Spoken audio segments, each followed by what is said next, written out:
and safe. It is really wonderful to have folks here in the round, in the Gossard Forum once again, for our annual Holocaust Genocide Contemporary Bioethics program. I unfortunately need to start with a little news that not everyone has probably heard yet. Dr. Bill Silvers inspired and has helped to fund this program. And in prior years, Bill would always stand here right now and open our program, often with very vivid and compelling, touching memories of his parents who were survivors of the Holocaust. And then we would often dedicate the program to the memory of his parents. This is, as you all know, the week of remembrance of the victims of the Holocaust. Can you hear okay now? Closer? Is that better? This is the mic. Is that okay? So Bill was in an accident over the weekend. He is currently in our neurologic ICU, mostly paralyzed. He is awake, he is alert. He is undoubtedly listening to us right now, probably with a few of his close friends in the ICU. His spirit is strong, but his prognosis is not clear right now. And he told me yesterday that he would really appreciate all the prayers he can get. And one of the things I've learned just in the last couple of days is that when one prays for recovery in the Jewish tradition, one does so by mentioning not just the person who needs healing, but also their parent. In this case, his mother, whose name is Helena. So for those who would like to offer a prayer for Bill, his Hebrew name is Ze'ev Shmuel, and his mother's name was Helena. So Ze'ev Shmuel ben Helena. And today I'd like to dedicate this program not just to Bill's parents, but to Bill himself, in gratitude for the many, many lives he has touched and continues, and I hope will continue to touch, including my own.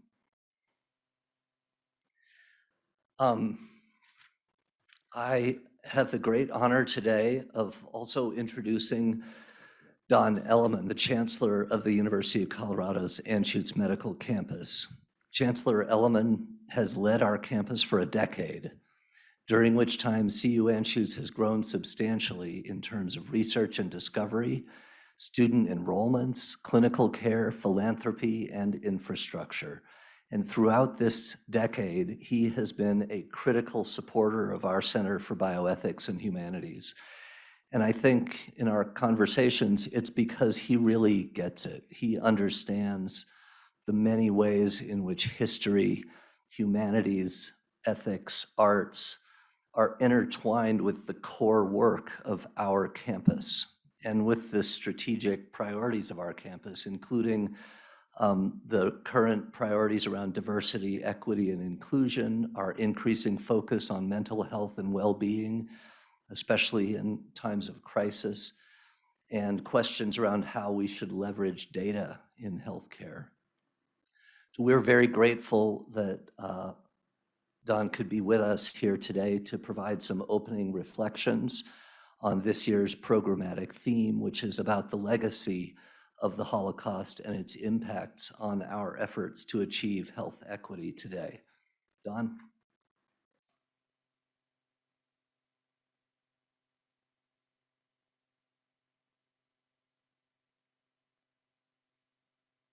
I think Matt's introduction may be longer than my remarks, but it's an honor to be here today. I mean, it's frankly an honor for me to have this role at Anschutz. I love this place, and one of the reasons that I love it is because of things like this. I mean, I think that, and I can't underestimate the importance of both ethics in medicine and the subject that we're going to hear about today, and the relationship between the two. And Dr. Maybank, welcome. We're thrilled that you're here. For those of you who don't know, which I suspect is nobody, she is the AMA's first Chief Health Equity Officer. And if there was ever a time when we needed a Chief Health Equity Officer in medicine, today is that time. The story of the Holocaust, like some of you in this room, I was born really just as the Holocaust was ending.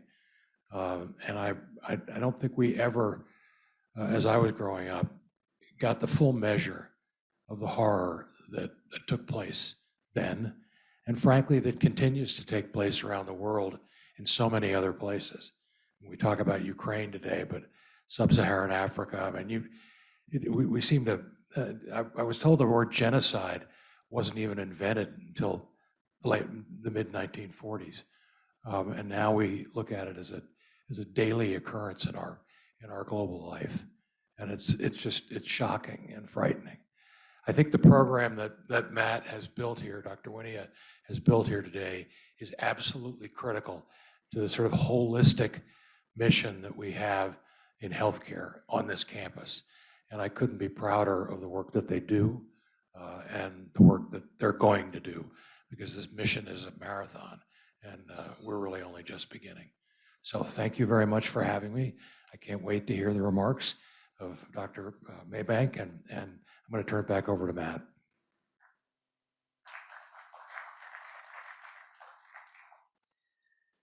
Thank you. I will be relatively brief. Dr. Maybank has a long bio sketch, but I'm going to just say that she is the inaugural Chief Health Equity Officer at the American Medical Association, where she has focused her work on embedding health equity across all the work of the AMA. She was appointed only in 2019 and came from also having founded and been the inaugural director of the Center for Health Equity at the New York City Department of Health and Mental Hygiene. I will say that Dr. Maybank really is a tremendous combination of wisdom and fearlessness. We've had a lot of opportunity to share about our experiences working at the American Medical Association. As many of you know, I worked there for 18 years before coming here to Colorado. And Dr. Maybank is uniquely willing to challenge, to create change, and she does so with intelligence, with compassion, with integrity, and always with courage. And I think she is exactly the leader we need to hear from today. So we're very pleased to have her visit our campus to speak about the legacy of health professional involvement in the Holocaust and how it continues to affect our work towards health equity today. Dr. Maybank.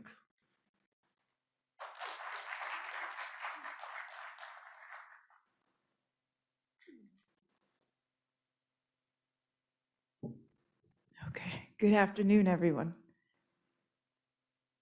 I can't hear you. Okay. I need the energy of the room. We all need energy of the room, but it's an honor to be here today. I want to first thank Chancellor Don Elliman and Matt, and I'm going to come back to say a few things. The other conference organizers and speakers and panelists, and Dr. Lazarus, really awesome to meet you in person, former AMA president. And it's just wonderful to be here in Denver. My sister is also here, but I forgot to tell her until yesterday that I was going to be here, so she's not here. So that's what happens with life when you're going all over the place. But I just want to recognize Matt and his contributions to the work that I do, even if I did not meet Matt, because we've talked about and reflected this on this lately at the American Medical Association with our ethics team there now. And the work that we've been able to do in terms of our strategic plan and naming racism and all these contexts as it relates to equity really was rooted and I think completely strengthened because of the work that Matt led when he was there. So all the research and the gathering, the partnerships that he created at that time completely informs what we are able to do now. And it really has given us a jump start, I think, in a time when we needed it to be able to do the work. So I just want to really thank you for that, because we don't always know the contributions of what we've done years ahead and years in advance. So just really thank you. And I stand on your shoulders just so that you know that. So first, so a land and labor acknowledgement. They do more so on the West Coast, less on the East, but this is a part of our strategy and the idea and the action of centering those folks who have been historically most marginalized in this country. And this is not to take away from the contributions of many in this country, but it's really recognizing that many of us are on this land and in this space because of the sacrifices of Indigenous people and the extraction of labor and energy and brilliance of those who have African descent who were brought to this country. So we really want to acknowledge that context and history. And these are students, hopefully clearly. And the picture on the top right-hand side is the Oregon Health and Science University's Native American Center for Excellence, and they have a pathway program now to really help support Indigenous students or Indigenous young people of getting into med school. And then the one on the bottom right-hand side, this is about 3 years ago, and actually the individual in the middle, the tall gentleman, just finished med school and is going to be going to a program with which he would, if he does well in the residencies, like 3 board certifications. So it's incredible. But this picture is from students at Tulane, and they went to the Whitney plantation that was close to campus, and this picture went viral, but basically recognizing and honoring the shoulders that they stand on. So hopefully you can guess this is me. It kind of looks like me still, I think, in smile. But this is my mother and myself. This is around the time when I was probably about 5 or 6 years old. And I want to share the story just so that you have a context of who I am and how I came to this space, or kind of really my lens and I guess my point of passion and compassion. So I grew up in Harrisburg, Pennsylvania. My mother, she came from this country. She is Antigua, so she came from the Caribbean in the late 60s. She moved to Harrisburg, Pennsylvania from Brooklyn, New York for government work. Harrisburg is the capital of Pennsylvania. So this is a pic of me graduating from kindergarten. We had just moved to this house and from a predominantly Black community in downtown Harrisburg to this predominantly white community out in the suburbs. I was really, for the most part, the only Black child, really almost throughout my entire young years until I went to college. But my experiences there and my mother's advocacy, really helped shape my lens of how I approach everything that I do and how I interact with people. The school that I went to, and it brought an interesting mix of children of wealthy Jewish families, middle-class kind of white Protestant families within the actual neighborhood that I lived. And I always had this unique opportunity of being invited into people's homes. And I always, I think there's a part of tokenism to that. I think there was a part of curiosity because I was the only Black kid and folks, didn't want to open their house. Oftentimes there were people who did not want to open their house, but it was clear that folks wanted to kind of open their homes and let me see what was there and experience opportunities with their kids. And so I've, gone to JCC and mosque and seders all throughout my life.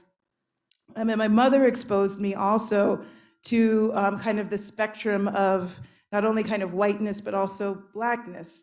We were a middle-class Black family, but she made sure that I had a context and understanding that not all Black kids, had the same opportunities that I did. And I was just always in all these different people's homes. I remember just being in a lot of people's homes, not being bothered by it, not being disturbed, but very curious about that opportunity and watching people. And oftentimes, folks would talk around me without regard of me being there, which really helped inform. And they would say things that sometimes I'm sure they wouldn't say in front of others, but it also helped me learn that there are just many truths out there and many truths that can happen simultaneously, but could be in absolute conflict or difference based on who you are and where you are coming from. And so these stories of people's lives always fascinated me, and the context of narrative and how it impacted the decisions and how people acted also really influenced me. So I have the fly, you can see the fly on the screen, it's not a mistake. The fly is I was thinking about how did I feel, and I felt like a fly on the wall. I don't know what a fly feels like, but I feel like I would feel like a fly on the wall in the sense of just being able to be witness to all of this information that was happening around me in these stories.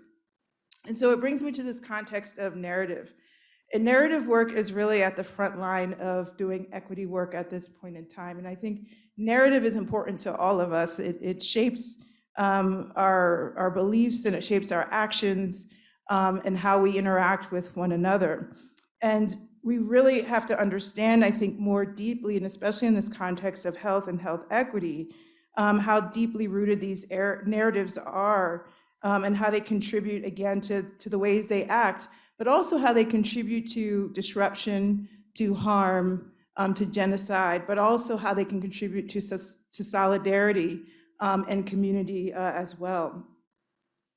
So I just came, so happens this last weekend, I was invited down to Montgomery, Alabama, which is the home of the civil rights movement, they say, or the starting place, by the Equal Justice Initiative, which was founded by Brian Stevenson, who many may be familiar with. He's a lawyer. He wrote the book Just Mercy. Just Mercy was a film a few years ago, or maybe last year. But anyway, he built this legacy museum. And so he started to convene health folks for the first time. And this is the very first convening that he's done, and specifically physicians. And physicians of all backgrounds. It wasn't predominantly Black, it wasn't predominantly anything. It was really a very diverse mix of folks from across, especially academic institutions in this country. And it's his belief, and I think as I just mentioned, that it's time for a reckoning within the space of health and medicine because of the deep narratives in medicine that are deeply rooted in ideologies of hierarchy, whether they're race or religion, gender, and ability. And so it gets me to this point of talking about then dominant narratives or malignant narratives of how we refer to them as well, that are deeply rooted again and embedded in our institutions, in our society, they're in our culture, they're in all aspects of what they do. And again, they shape and determine kind of our meaning and how we provide meaning towards our situations and how we explain events, as it says. But oftentimes these dominant narratives and malignant narratives can really obscure, responsibility as well as power. It can really make people, make situations invisible. And when that happens, we're bound to repeat the same mistakes that happen over and over again, and the atrocities, I think, that happen over and over again in our society. And so these narratives, as I said, shapes beliefs and actions, can completely undermine our ability to advance equity. So these are a few of those narratives and how they show up, that race and class inequities are unfortunate, but not necessarily unjust. I will say, now during this time of COVID, I won't say post-COVID, with all the exposure of inequities and conversation around equity and what it is, there's a little bit less of that, I think, than there was before, because there's a deeper understanding, especially in the health community, but not so much in the general public. But again, these other ways of which, in these myths that exist about self-determining individuals, they make right and wrong lifestyle choices. We hear this all the time in medicine. It's actually how I think medical education has been really created and structured, right? It's basically about the basic and clinical science and not these larger contexts of the political and structural and other determinants that really inform health in very big ways. So the tendency then is to just look at the individual. The tendency is to blame and oftentimes shame. Cultures of oppressed and marginalized people are responsible, again, for their poor health. So another context of blaming and othering. The myth of meritocracy, this idea that we can just pick ourselves up by our bootstraps, but there are many people that work 2 to 3 jobs and are not going to have the same levels of wealth as other people. And they work really hard, and they're very compassionate, and they're very caring, but they're not going to have the same level of wealth. If you gain, I lose, the zero sum, again, in the context of othering. And then I think one of the biggest that is really, I think, important for us and for this conversation today is the false notion of hierarchy of human value that's based on skin color, otherwise known as white supremacy. Understanding and knowing that there are other hierarchies, again, that exist based on religion and class and gender and identity and sexual orientation, and they don't operate in isolation. We talk a lot about the intersections of all of these. But the one of white supremacy is germane to the experience and the oppression of Jews historically, as well as Italians and Irish, who many of us know were once racialized as non-white in this country, and also always for Blacks, Asians, Indigenous, and Latinos. And so this is a definition that I'd use for racism, the one on the bottom right-hand side. This is Dr. Kamara Jones, who is many things. She's a phenomenal expert, but she's she's an amazing woman in spirit, very powerful. And she worked at the CDC for a little time, at a very hard time, to talk about racism as public health. But now, she's really come to the forefront and really helped many of us have language and words to talk about these contexts and these systems. And so I read it because I think it's easy to remember its parts. And it's a system of power and oppression, both power and oppression. It structures opportunities, it assigns values based on skin color, and it unfairly disadvantages people of color, and it unfairly advantages those who identify as white. And that's the kind of structure of it. She also says that it saps society of its full human potential, because we are not really a free society with these types of barriers. The other kind of context that is starting to emerge in talking and defining systems and structures of oppression is kind of looking more deeply and more broadly to the roots of colonization and its impacts in terms of the development of systems of oppression. And so these dominant narratives that we know are deeply shaped and guided by the creation and continuation of systems such as capitalism. And again, they benefit some and they extract from many more, and not just in this country, but absolutely globally. And Dr. Rupa Myra, who is a friend and colleague of mine, just recently published this book with Raj Patel in the fall. She's the one who put this framework together, but also really to speak through this context of colonization, the whole way to the context of inflammation in the body and how it crosses generations. And if we don't stop these insults through our systems, we're going to just have continued inflammation and continued shortened life expectancy, as well as disparities and inequities. And then lastly, the other frame that I now more so kind of go to is this context of a caste system. And Isabel Wilkerson, she's won many awards for this book. I highly recommend it. She felt the definition of racism may not be sufficient enough, and that the experience of power and oppression is actually even more fixed and rigid.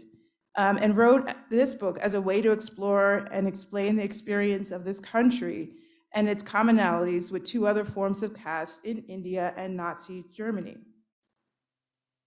And so she defines caste, I'm not going to read the full definition, y'all can read there, as it's different than class, just to be really clear.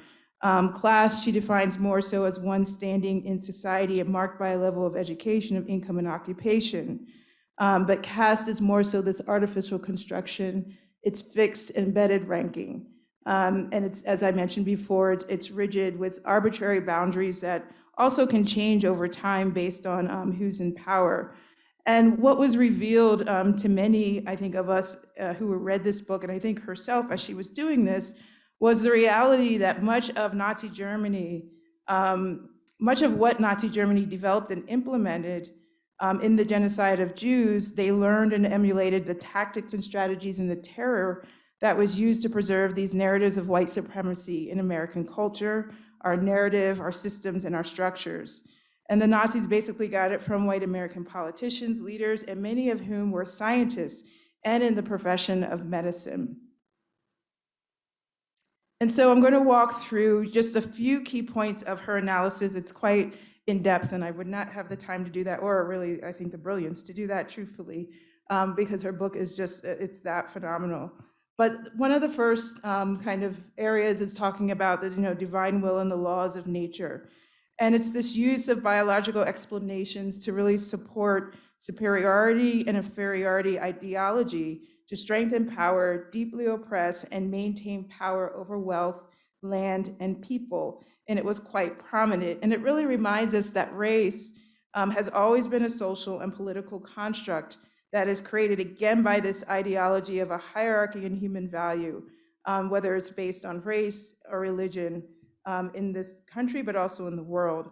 And so phrenology, is a pseudoscience, which involves the measurement of bumps on the skull to predict mental traits. And in 1939, Samuel Morton published a book, Crania Americana, and it detailed skull configurations and other mental capacities and identified 4 species or races, Caucasian, Mongolian, American, which was natives, and Negroes. And he saw the differences between the natives of the races as natural and dictated by God, rejecting the view that physical differences were created by environments. And this was really the foremost influential book in scientific racism, probably to date. And much of his research, and another example, really was applied to policies that were created in this country, and specifically around the removal of indigenous people and the Land Removal Act under Andrew Jackson's time as president. And so then in Nazi Germany, this was applied, and the use of, again, biology and phenotype to deem inferiority and justify the need to create an Aryan race and the labeling and classification of people as inferior. And again, this is a type of medical racism that was copied from the Americans here. The other concept that she elevates is around purity versus pollution. So this is all about keeping the dominant caste pure.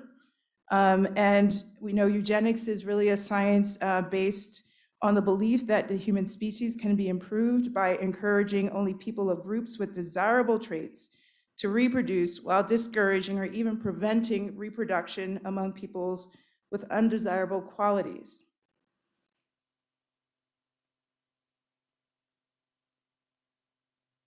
So in Nazi Germany, we know, and what Isabel shares and other folks have now at this point too, that Hitler actually sent his people to go meet with the leading eugenicists here in this country, and one of them being Madison Grant, who wrote this book. And Hitler is known to say, "I've studied with great interest the laws of several American states concerning prevention of reproduction by people with progeny would, in all ability, be of no value or no injurious to the racial stock." And so Grant was a leading eugenicist here in New York, well, not here, I'm from New York, so in New York, and helped enact many American marriage and immigration laws. And Grant published this book for the cleansing of the gene pool of undesirables in 1916. And it was actually translated into German, and Hitler is known to have said that this was his Bible.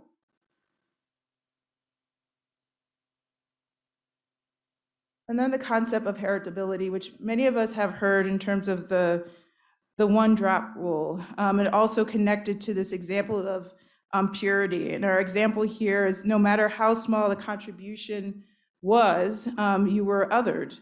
And this is an example of a registration card that was here used in this country to keep track and to actually identify, your levels of heritage, as it related to your connections to being white or Black in this country. And I can't read I would read the quote for you, but my eyes are not well right now. I can't read that far. I've been behind the screen for a long time, but you can read the quote on the card real quickly.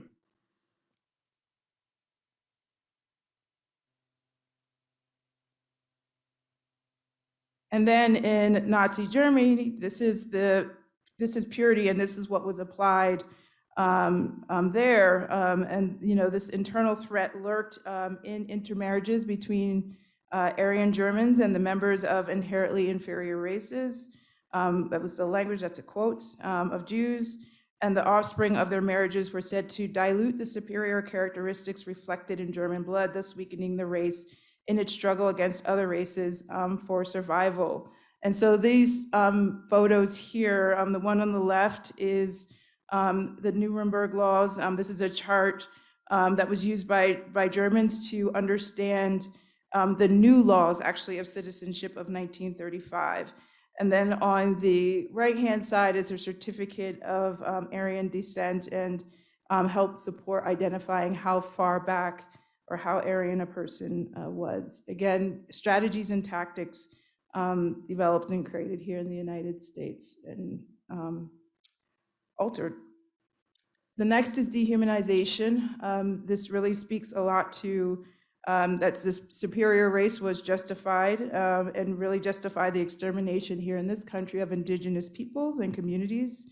We know in 1833, Andrew Jackson, who was our president, actually said that those tribes have neither the intelligence nor the moral habits which are essential to any favorable change in their condition, established in the midst of a superior race and without appreciating the causes of their inferiority. They must necessarily yield to the force of circumstances and no longer appear. And so much of this thinking was absolutely codified, as I mentioned before, into structures and into policies and into law. And the same thing happened in the context of Nazi Germany. Hitler is known to say that he was pleased that the United States had shot down millions of Redskins to a few 100,000, and that Hitler used Americans' policies to exterminate its Indian populations as a model for his own extermination of Jews.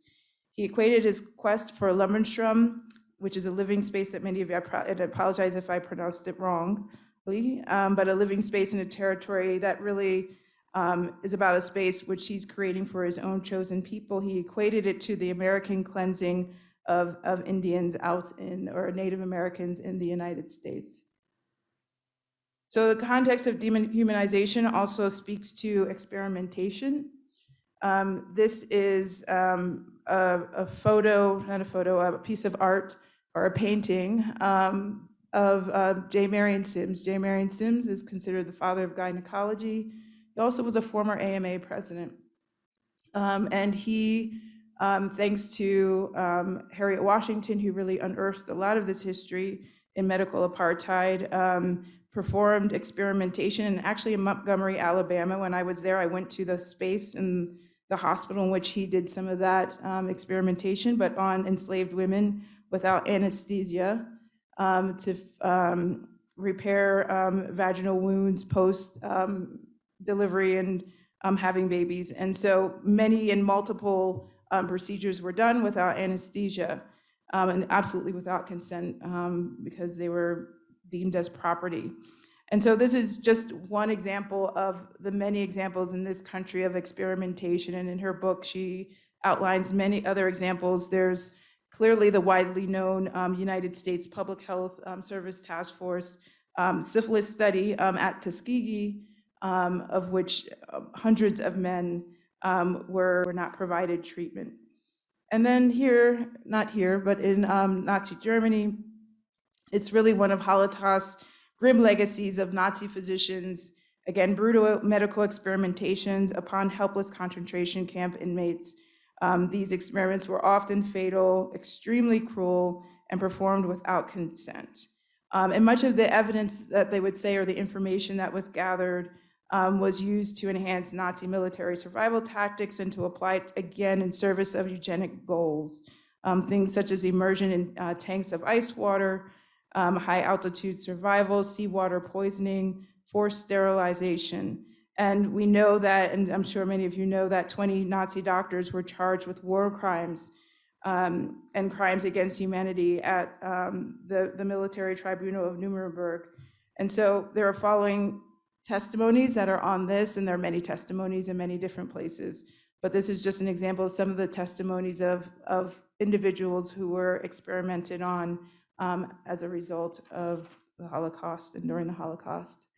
And just a quick note, the American Medical Association, I don't know if this was during your time at all, Matt, that you all did this or this came after, but in our code of ethics, it explicitly mentions and talks about unethical research that violates our fundamental principle of respect for persons of basic standards and human dignity, such as Nazi experiments during World War II, or from the United States Public Health Service Tuskegee study, both of which I just mentioned, as unethical and of questionable scientific value.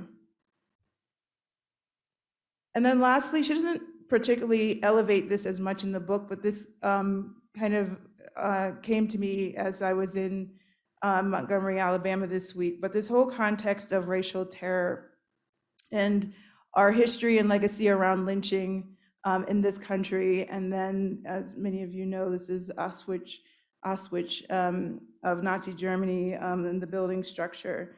And it's not only, the terror that was placed upon clearly the individuals that were directly killed through all of this, but it's this context of terror that actually impacts the families and the communities and really at the present time of it happening, but also I think for years to come. And this psychological trauma that's caused by American slavery, lynching, and the Holocaust really seeps its impact, I think, into the psyche of all of us still today. And we're all still very much affected and impacted by this. And I think that the more we have these types of conversations and we elevate them and we do them in community and with one another, the more helpful it is for us to kind of get to, again, greater truths, but also to really talk about like what are the emotional effects.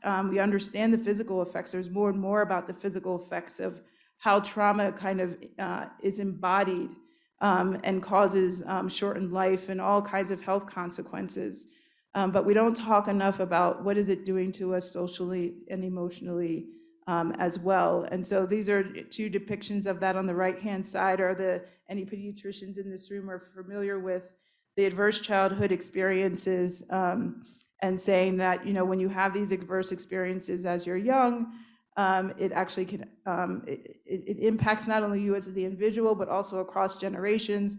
And then it becomes embodied and it impacts your life expectancy and just your quality of life overall. And then another way of which this is framed, this is Nancy Krieger, who is at Harvard, just really speaks a lot also to the embodiment of trauma and the legacy of trauma and harm that many of us have experienced, if not directly, but definitely through our legacies of our families and their stories and their spirits and energy. And so, this path towards repair and healing, and just looking back in the context of for Germany and just seeing what has helped folks move forward. And I'm not saying by any means that all the healing has happened and all the repair has happened, and we need to clearly not forget about it and move forward. But I am saying there are, I feel, lessons to be learned about what it means to heal and to repair from these legacies of harm over time. And so these are just some of the examples of the public memorials, and having them and sending the experiences and memories of people are absolutely critical. The removal of harmful symbols and painful symbols, as many of us know, are also extremely important. A public reckoning and the research that's needed to be done, the accountability, and I think having a shared and common analysis around this. In preparing for this talk, I was looking online on a lot of things, but saw this interview again between Isabel Wilkerson and Bryan Stevenson, who I both mentioned earlier in this talk. And the one on the left is the Holocaust Memorial in Berlin, and the one on the right is the memorial in Montgomery, Alabama, for the anti-lynching, or for the lynching that Bryan Stevenson has created and built as well. And he said in his words, in this interview, which I thought was really powerful, that there are no written words on the memorial in Berlin as compared to the memorial that is in Montgomery, and then also the Legacy Museum itself. And he said it's as if everyone, when going to the Berlin Memorial, that folks have an understanding of what the history is and what the narrative, and there's kind of a shared acceptance of that history and the narrative of what happened as it related to the Holocaust. But in this country, he said he couldn't do that because people in this country don't have a common history, a common understanding, a shared analysis of what has happened. We have not reckoned with it. And so he felt the need to kind of tell the story not only with this memorial, but an additional museum, so that that narrative could begin hopefully to get learned in this country.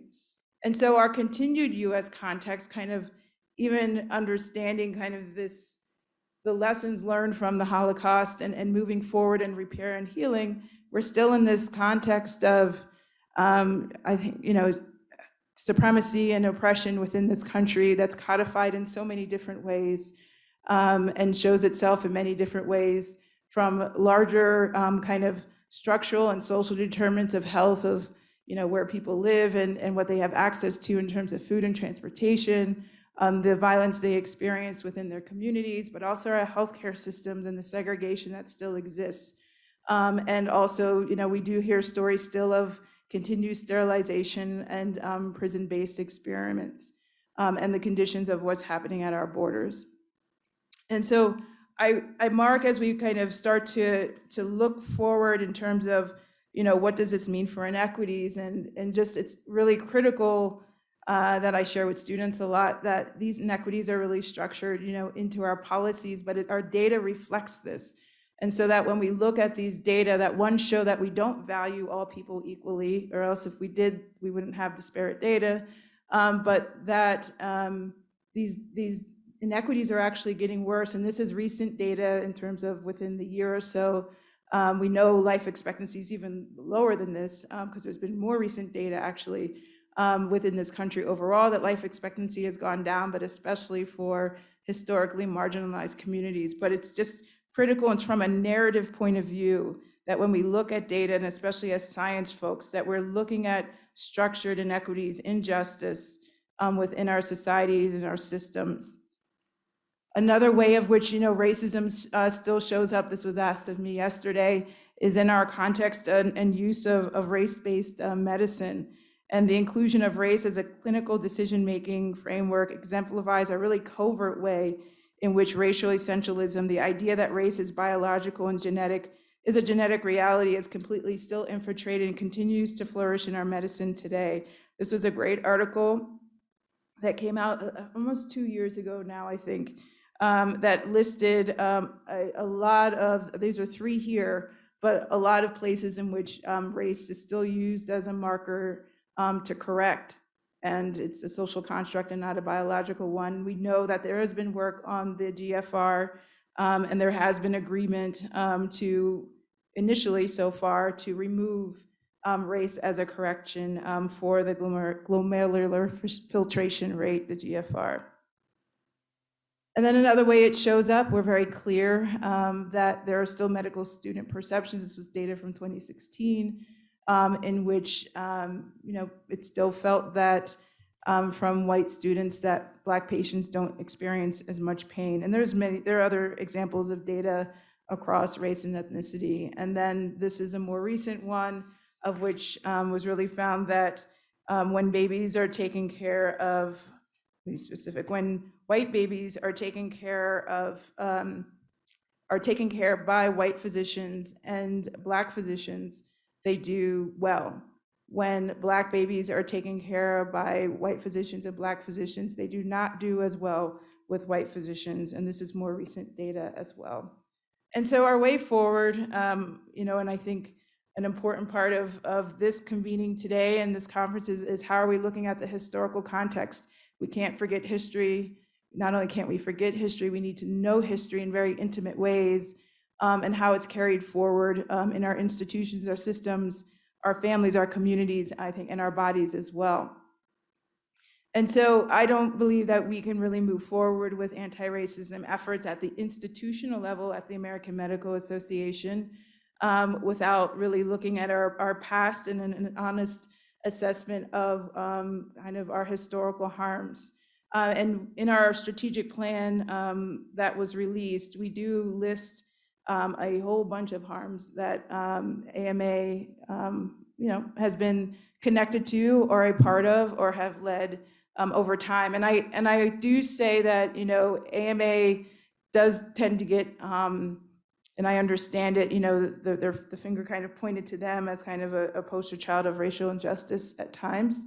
But I don't believe any historically white institution really in this country has always had best and great relationships with the communities that they have served or are serving in the neighborhoods really over time, if we're really honest about that. And so we need to be honest about that and understand the impacts of our relationships as institutions with the communities that we are serving historically, also in the present time.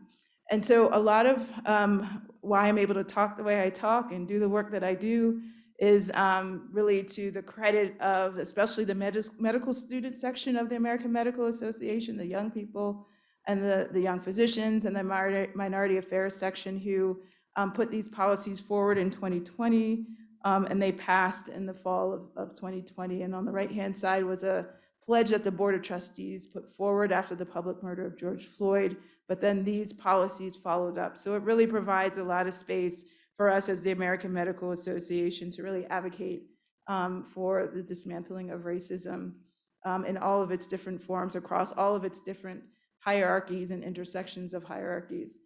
So this is what the plan looked like. The embedding looks like embedding racial justice and advancing equity. We have 5 strategic approaches. I'm not going to go into each one of them, but just to say a core part of and an important part of the work is like looking inside our house. I don't believe we can do equity work genuinely as institutions if our own teams and our own staff, we ourselves don't know how to challenge our own mental models and how all the isms kind of show up. You can't do that work with other people unless you know how to do it with yourselves and how to change it and how it shows up on your day-to-day basis, and then have tools to do something differently and be different as well. On the left-hand side are some of our theories that we're kind of working with of righting the injustices of our past. I talked about dominant narratives, centering the voices of those most marginalized, a race and approach. For us in medicine,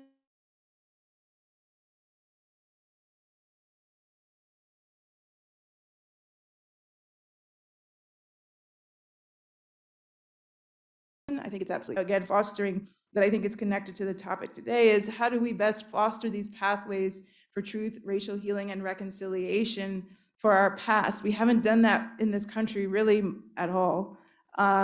Compared to other countries and other nations, and Germany, Nazi Germany, as well as South Africa are good examples of doing some truth and reconciliation. And so I think there's a lot to be learned from that, but a lot of courage really to stand up to do this as well is going to be needed too, because folks get very uncomfortable. I'm sure folks were uncomfortable with my talk today, as can happen. But I think we don't have change unless we have the courage to stand into it and to shine the light upon truths, as Ida B. Wells says. And so we issued an apology in 2008. Ron Davis was the president at that time, directly to the National Medical Association for excluding Black physicians. And that's a first step to, as many of you know, to reconciliation at least, and some healing, but definitely not enough. There was a lot of work, and Matt and Dr. Lazarus are very familiar with the work and convening of the Commission To End Disparities in the years after this. And then in 2018,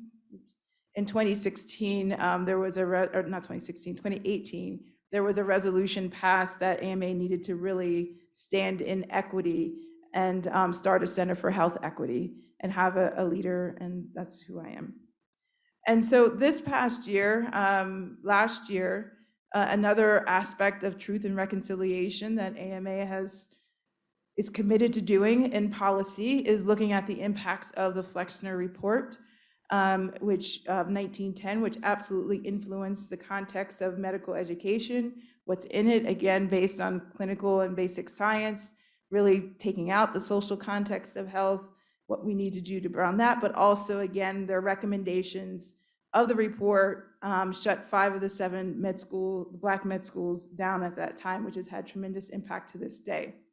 Another aspect of kind of truth and some reconciliation, a couple years ago, well, last year, 2021, time is flying. So last year around this, a little before this time, our CEO, Jim Madera, and this is to credit to Matt, read the articles that were put together for the apology. There are 2 really comprehensive articles about the history of AMA and the exclusion of Black physicians. And when he read them last February, he didn't realize the direct connection of Davis in the exclusion of Black physicians. And then immediately, I saw the email, and immediately after he read them, he sent a message to our team in the building, not my team, but the team who is responsible for keeping up the building, to remove the plaque that was on the floor from public view, and that it was going to go into the archives for education.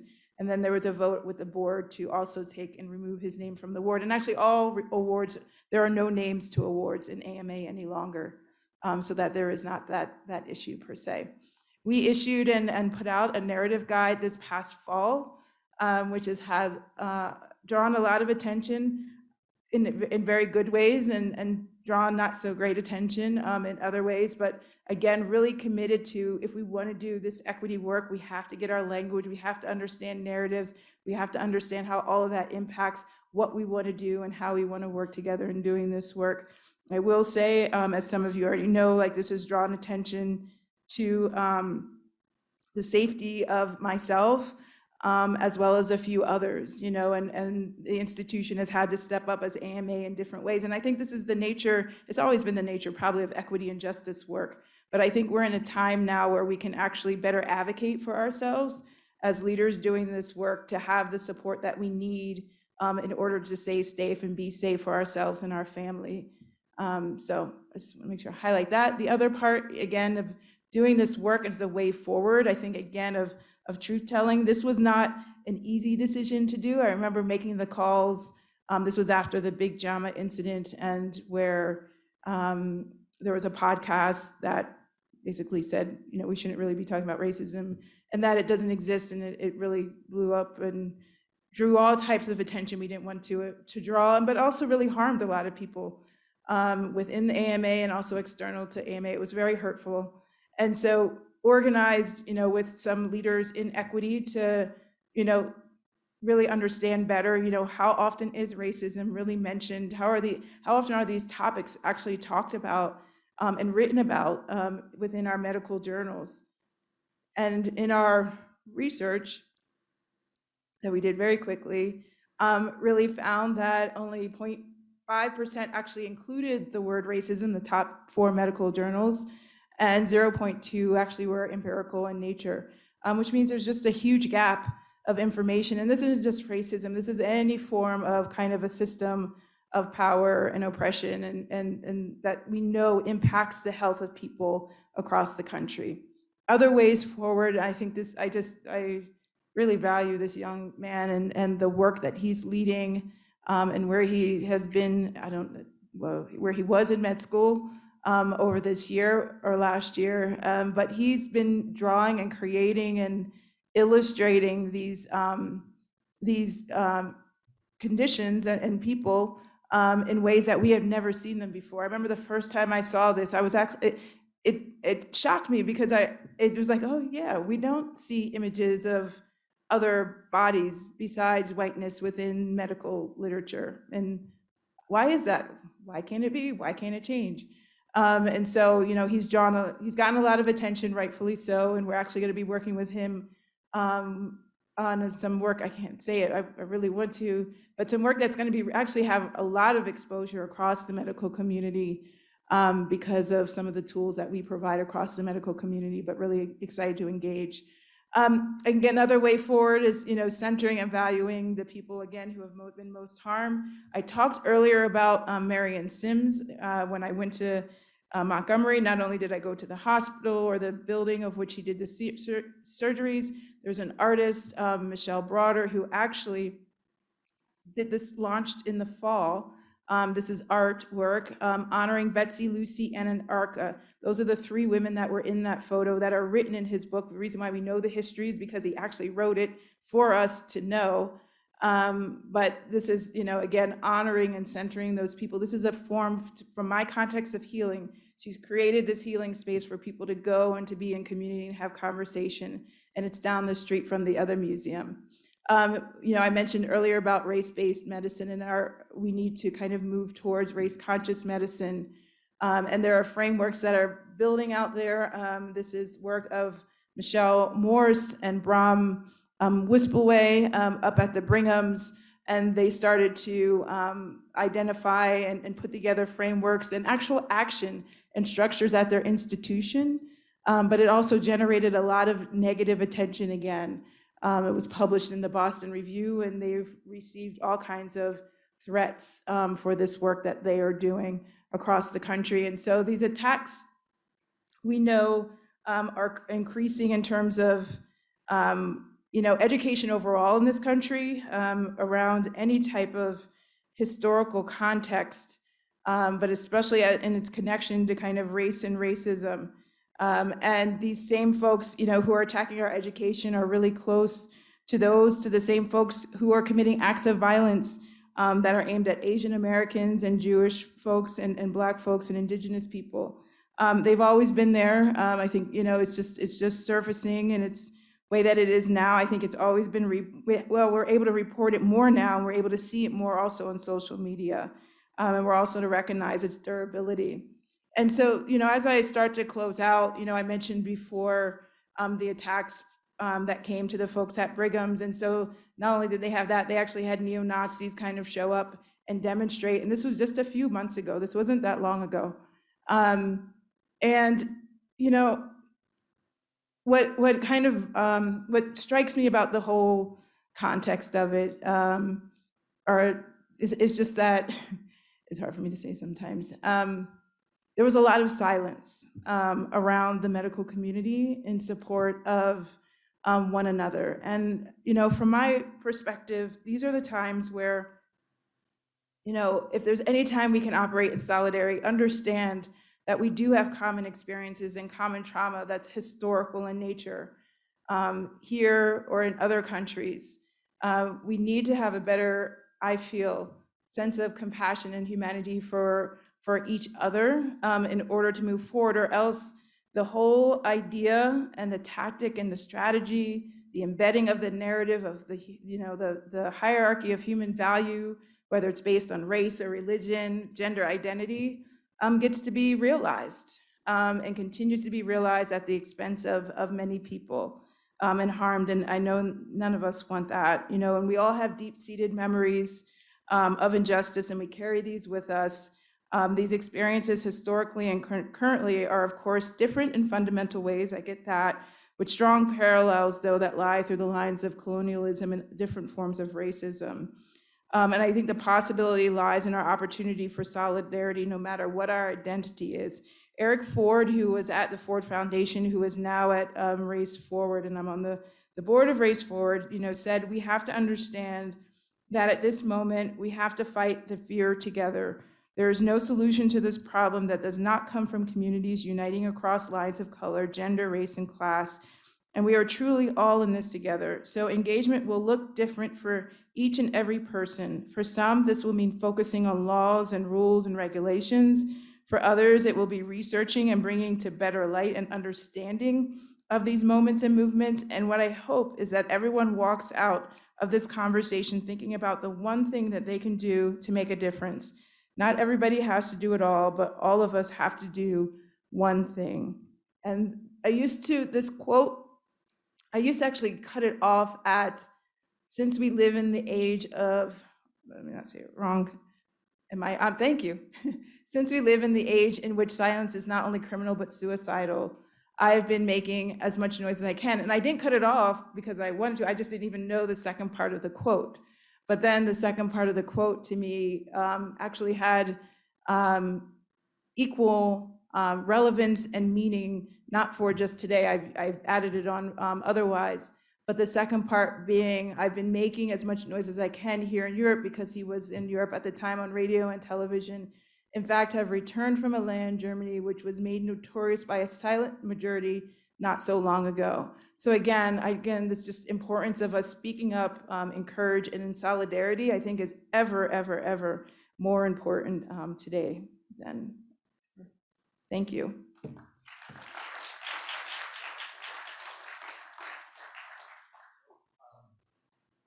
We are supposed to be done 3 minutes ago. No, that was a wonderful talk. Thank you so much. And if you're willing to hang out for 5 minutes. We could do questions, recognizing if you have to leave, you have to leave. So I understand that. And you do have a flight. You have to leave in about 15 minutes. I know that. Okay. Matt knows my schedule. I do. Gary, if you could use, yeah. Press and hold. Keep holding it? Oh, I need some help here. Thanks so much for that wonderful talk. As you were preparing for this talk, what was most surprising to you? Something that you hadn't known before that related to this issue that we're talking about today? I think the one point that I elevated, I didn't fully realize the extent and depth that Nazi Germany learned from the United States. I just didn't. I don't think many people do. And it's quite profound, and it's so troubling, you know, and also really hypocritical, I think, of us as a country, that we can point our fingers rightfully at something that was wrong, but can't look back and reflect on ourselves and do the same thing as a people, even if you see it and you know it. And that's the hard part, because I know people see it. There's no way you can't see that. I don't know how you don't see the harm. That's just me. That's happening. But a lot of people are just silent and quiet.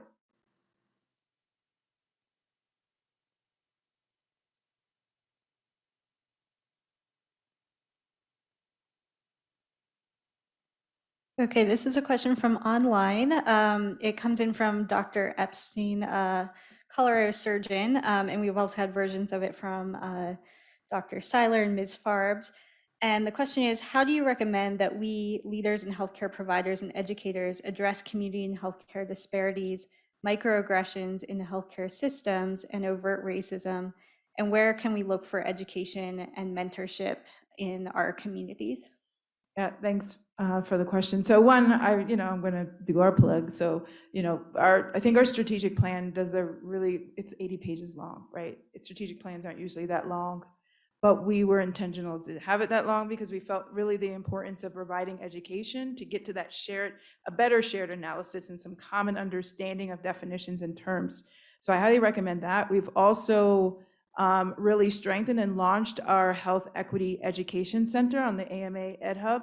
And so we have some brand new content that we have created. We are continuing to create. We have some shared content. So if people have already created tools that are just really excellent, we don't want to reinvent the wheel. And so we have like shared branding. And then we've started to have some really good content from JAMA over the last couple months. And we have a new editor-in-chief that we're really excited about. So we anticipate that, we're going to have even more great content coming from the journal. And then, in terms of other opportunities, and we talked about this kind of as an AMA structure, there are other people who are doing like equity, diversity, and inclusion work in academia. And so I just highly recommend people get in community with those folks. And to learn from one another at this time. There's just still isn't enough out there to really have a solid pathway on where to go. But, I think, we're getting there. I've been doing this for 15 years and it's strengthening over time for sure. And I think the commitment and the knowledge that we need to be committed to this is increasing even more as well. Thank you. Thank you. No. I want to thank everyone for being here today. I, by the way, especially want to thank our program partners at the Program in Jewish Studies up in Boulder. They've been a very important partner in this program from the beginning and will be moving forward. So thank you all for being here. This talk will be reprised in whole or in part tomorrow at noon, only online as medical grand rounds for our Department of Medicine. So if you missed anything today, you can log on tomorrow and see it again live. Thank you all.